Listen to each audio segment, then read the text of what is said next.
Olá pessoal, eu sou o professor Diego e o tema do vídeo de hoje é comunicação entre processos.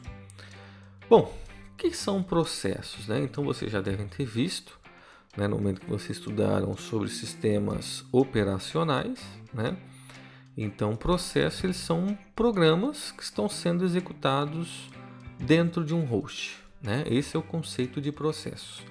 Se nós estamos falando, por exemplo, de um mesmo host, então quer dizer que dois processos eles comunicam-se usando o IPC, né? O Inter-Process Communication, né? Que é definido pelo quem? Pelo sistema operacional. Porém, né, não é o nosso foco desse estudo, né? Então sabemos que processos em diferentes hosts comunicam-se trocando mensagens. É aqui que nós queremos entender, tá? Como trocar mensagens entre processos, sendo que esses processos estão sendo executados em diferentes hosts, em diferentes sistemas finais. Bom, nós temos aqui no paradigma cliente-servidor, nós temos um processo cliente, que é o processo que inicia a comunicação, e nós temos um processo servidor, que é o processo que aguarda a requisição para uma conexão. Então nós temos esses dois cenários, tá? Sobre a arquitetura peer-to-peer, nós temos o seguinte, então as aplicações executam ambos os processos, como foi dito no vídeo anterior, né? Ou seja, eu posso no mesmo ponto tanto executar a função de cliente quanto a função de servidor, né? É isso que acontece no peer-to-peer. Bom, se nós vermos aqui então como que é feito essa conexão entre esses processos. Então nós temos um item do sistema operacional que é chamado de sockets, né? Aqui, ou mesmo sockets, nós trouxermos esse termo para o português, tá? Então processos, eles enviam e recebem mensagens para o dos seus sockets. Então eu posso enviar para o socket e eu posso receber mensagem do socket, ok? Ele é análogo à função de uma porta, né? Então a gente pode fazer uma comparação do socket com uma porta. Então o processo de envio consiste em empurrar a mensagem porta fora. Então esse envio, no caso aqui o processo, vai colocar a mensagem aqui porta fora, né? Vai passar essa mensagem para a minha infraestrutura de transporte, que é a camada, né, imediatamente abaixo a camada de aplicação. Então, empurrado aqui essa mensagem do outro lado da porta, né, para entregar a mensagem ao socket do processo responsável por recebê-la, que vai receber aqui em uma determinada porta que foi endereçada no momento que essa mensagem foi enviada, né? Então nós temos aqui dois sockets envolvidos, um para cada lado. Então eu tenho um socket aqui no cliente e eu tenho um socket aqui no servidor, né?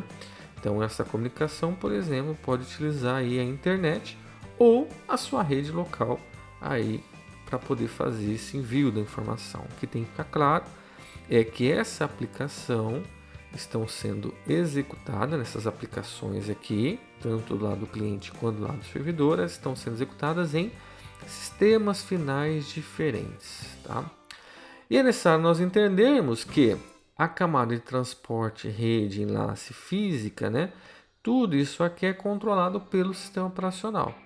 Então fica a cargo do desenvolvedor da aplicação, né, controlar aqui a execução do processo. Olha que bacana, né? Legal que o desenvolvedor não precisa se preocupar com como essa informação vai percorrer a rede até chegar no outro host, né? Basta saber qual a forma que eu possa utilizar uma biblioteca de socket, né, e fazer esse uso, né? Eu vou ter que decidir, por exemplo, qual protocolo eu vou utilizar de transporte, né? Nós vamos ver nessa bateria, né, nessa sequência de vídeos, nós vamos ver aí dois dos principais, que é o TCP e o UDP.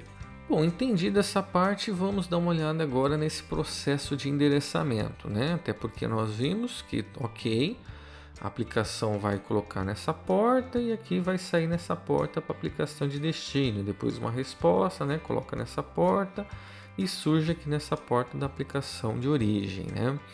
Mas como que ocorre esse endereçamento, tá? Bom, para receber essas mensagens, os processos devem ter um identificador. Começamos a entender agora que eu preciso identificar para que esse meu processo não se perca no meio de outros, né? Porque a gente sabe que num host não roda apenas um processo, mas sim vários, ok? Então, nós já vimos, né, que dispositivos, por exemplo, na arquitetura TCP/IP, eles possuem um endereço IP exclusivo de 32 bits, né, referente aqui aos 4 octetos, tá? As 4 sequências de 8 bits. Aí eu faço uma pergunta, né? Apenas o endereço IP do host em que o processo é executado é suficiente para identificar o processo? Basta eu saber o host que eu preciso chegar e enviando esse pacote tudo vai estar ok? Né? Não, né? Porque muitos processos podem ser executados no mesmo host, então só o endereço IP é algo insuficiente para o identificador. Portanto, o identificador ele inclui o endereço IP e os números, né? No caso aqui posso ter números de porta associados ao processo no host. Exemplos de números de portas. Então nós temos o servidor HTTP. Qual porta ele utiliza para poder ficar escutando aí as solicitações de conexão? Então ele vai escutar na porta 80. Se eu tenho um servidor de e-mail, provavelmente ele vai utilizar aqui uma das possíveis portas é a porta de número 25. Então, para enviar mensagens HTTP para o servidor aqui, que eu tenho um domínio, por exemplo, esse domínio aqui, ó, ele vai ter que, na mensagem, ter essas duas informações. Então, eu quero atingir esse host da rede, da internet. Então, aqui eu tenho um endereço. Nós vamos ver mais tarde que quem converte esse nome aqui de domínio, né, para o endereço numérico, para o endereço IP, é o DNS. Então nós vimos que esse número aqui é o endereço dessa máquina, perfeito? Então na hora que esse pacote chegar nessa máquina, ela vai ter que atingir a porta de número 80, tá? Porque eu estou utilizando o protocolo HTTP, perfeito? Então nesse momento eu vou ter o pacote chegando à origem esperada. Nós temos aqui disponível na internet para consulta, né? A IANA, ela disponibiliza para a gente uma lista de números de portas que são conhecidas, tá? E essas portas, por exemplo, né, principalmente as abaixo de 1024, são portas já bem conhecidas e que não se recomenda o uso, né? Por exemplo, você está desenvolvendo uma aplicação e você precisa definir qual porta, né? Você vai ficar ali escutando por clientes. Então é interessante você dar uma olhada aqui, saber quais portas já estão sendo utilizadas hoje em dia, né? Nos processos já existentes, nos protocolos, né? Qual porta cada protocolo já ocupa. Então aqui na apresentação tem um link, basta você clicar nesse link e fazer a sua consulta, tá? São vários, tenho certeza que você vai ficar surpreso com a quantidade de itens que nós temos. Aqui eu vou mostrar para vocês rapidinho uma forma de você verificar quais portas estão sendo utilizadas no seu computador. Vamos lá dar uma olhada? Bom pessoal, aqui eu estou no Windows 10, né? E vou mostrar para vocês como fazer a visualização das portas que estão sendo utilizadas no seu sistema operacional. Então o comando que você vai digitar aqui é o netstat-an, conforme está aparecendo. Deixa eu dar um zoom aqui para ficar um pouquinho melhor. Ó, vamos dar uma olhada aqui nesse comando. Ó. A partir do momento que você executa, então você consegue ver quais portas estão sendo utilizadas aqui no seu computador. Então aqui nós temos aqui o protocolo utilizado, nós temos, se vocês observarem aqui, ó, o TCP e o protocolo DP. Nós temos aqui também o endereço IP local, endereço IP de conexão, né? E aqui o estado dessa conexão, está ouvindo, é uma conexão que está estabelecida, está fechada, aguardando algo, né? Então você pode aqui fazer essa observação, faça esse comando aí no seu computador para você observar que interessante que é, né?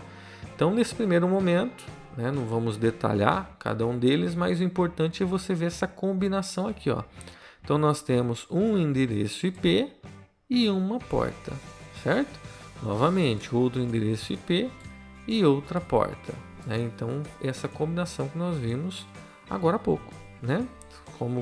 Sobre como ocorre esse endereçamento. Já no Linux, eu vou mostrar um outro comandinho legal para vocês.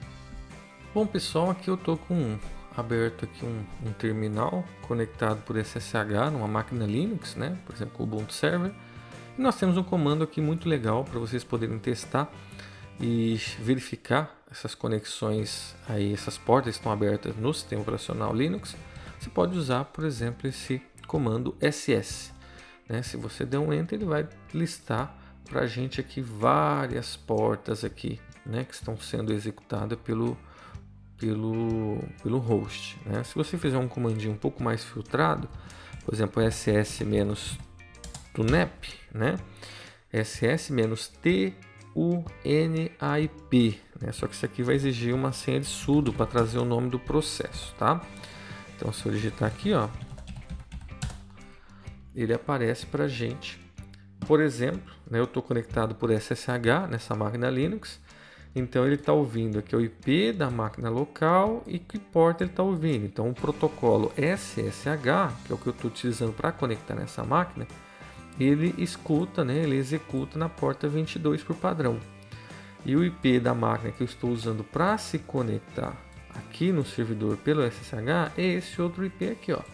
Né? Eu tenho aqui o endereço do meu par, né? Então o endereço local, o endereço aqui do par e a respectiva porta. Se você quiser saber o nome dessa porta, basta tirar o N aqui desse comando e ele vai trazer para a gente o nome, ó. Então agora ele deixou aqui SSH.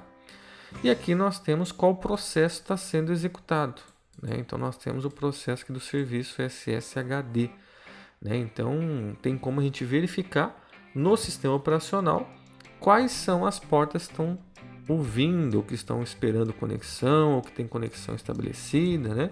E quais são os protocolos aí utilizados. Então tem, por exemplo, portas que estão ouvindo ou utilizando, né, o protocolo DP, outras estão utilizando o protocolo TCP, né? Isso também se deve aqui ao filtro que foi feito no comando SS. Então foi filtrado aqui somente por conexões, esse "-t" quer dizer TCP e o U quer dizer UDP, né? Então foi bacana aqui, espero que vocês tenham gostado dessa prática. E agora, no nosso próximo vídeo, nós vamos falar sobre serviços de transporte disponíveis para aplicações. Até lá!